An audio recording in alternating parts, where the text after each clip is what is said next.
Have you ever been asked to do something so terrifying that your first instinct was to run? I mean, run as far and as fast as you possibly can. Well, let me tell you a story about a man named Jonah who did exactly that, and it led him on one of the wildest adventures ever told. Jonah was a man who heard from God. One day, the message was crystal clear: go to the great city of Nineveh and speak out against their evil. Now, this wasn't just any city. Nineveh was the capital of Israel's enemies, a place notorious for its cruelty. This wasn't a friendly invitation, it was a death sentence. And Jonah was terrified. So, what did he do? He ran in the complete opposite direction. He found a ship heading for a distant land called Tarshish, paid his fare, and hopped aboard, thinking he could outrun his calling, maybe even outrun God himself. Out on the open sea, a storm hits. And this isn't your average storm. It's a violent, terrifying tempest that threatens to tear the ship apart. The seasoned sailors, men who've spent their lives on the water, are in a full-blown panic. They're praying to their own gods, desperately throwing precious cargo overboard to lighten the ship. And where's Jonah in all this chaos? He's fast asleep down in the ship's hold, completely exhausted from his desperate escape. The sailors find him and are furious. "How can you sleep at a time like this?" they yell. Desperate for answers, they cast lots to figure out who's responsible for this divine-level disaster.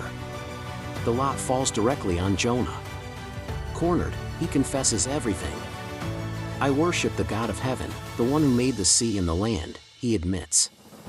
"And I'm running away from him." As he says this, the storm rages even harder. The sailors are terrified and ask him, "What do we have to do to you to make the sea calm down for us?"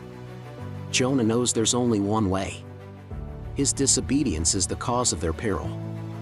"Throw me into the sea," he says, "and it will become calm." It's a moment of surrender. The sailors hesitate, they even try to row back to shore, but it's no use.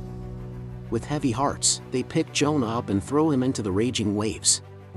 And instantly, silence. The wind stops. The sea becomes as smooth as glass. But Jonah's story doesn't end there.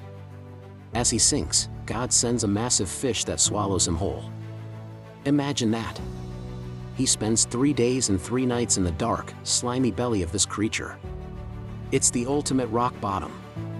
With nowhere left to run, Jonah finally does what he should have done in the first place: he prays. He thanks God for sparing his life and recommits himself to his purpose.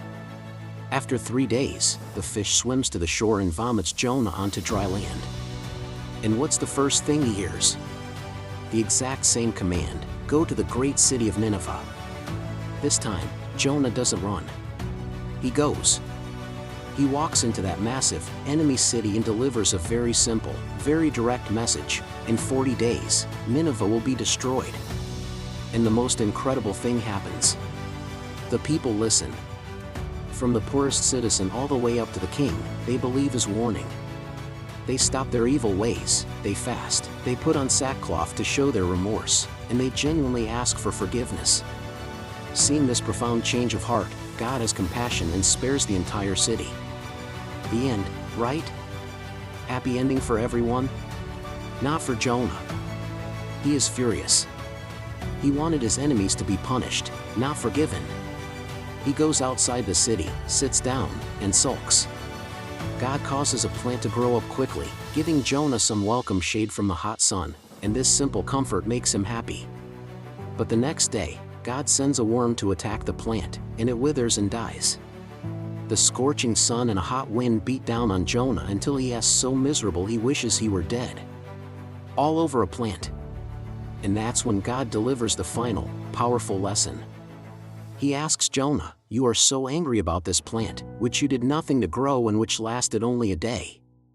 Shouldn't I have compassion on the great city of Nineveh, with more than 120,000 people who can't tell their right hand from their left, and also many animals?"